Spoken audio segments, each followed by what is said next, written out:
आधी रात को राजमहल से एक सनसनीखेज खबर आई।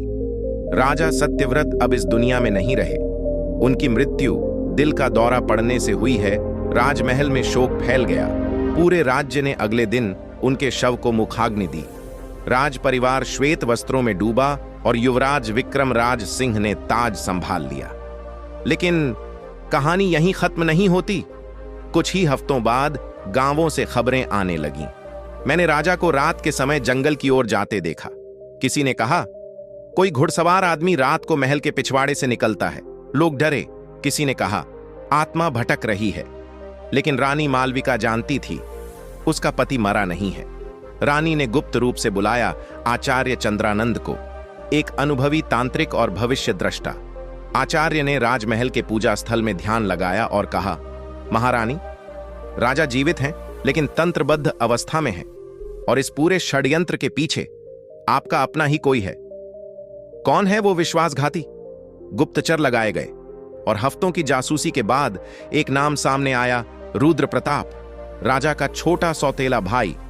रुद्र प्रताप ने एक रात तांत्रिकों की सहायता से राजा को भोजन में धीमा झर दिया।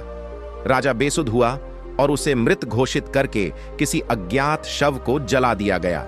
असली राजा को अरण्यवासी तांत्रिकों के पास भेजा गया, जहां उन्हें तंत्रों से बांधकर जीवित रखा गया, लेकिन बेहोशी की दशा में। अब रानी ने निर्णय लिया अपने पति को वापस लाने का। राजा की रक्षा केवल प्रजा की नहीं, रानी की भी जिम्मेदारी होती है।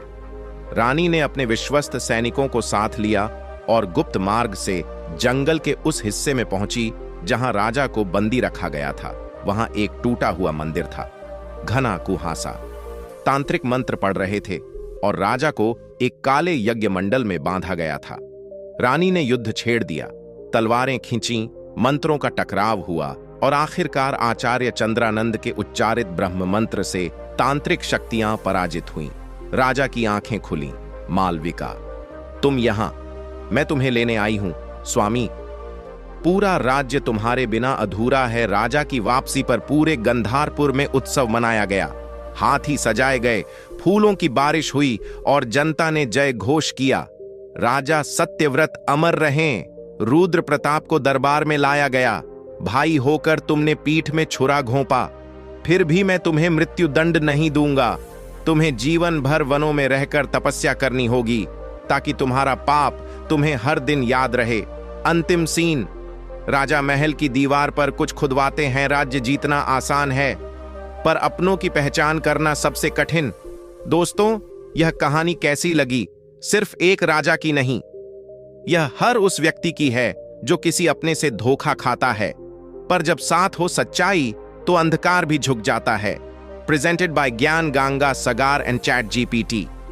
अगर आपको यह कहानी पसंद आई हो तो चैनल को जरूर सब्सक्राइब कीजिए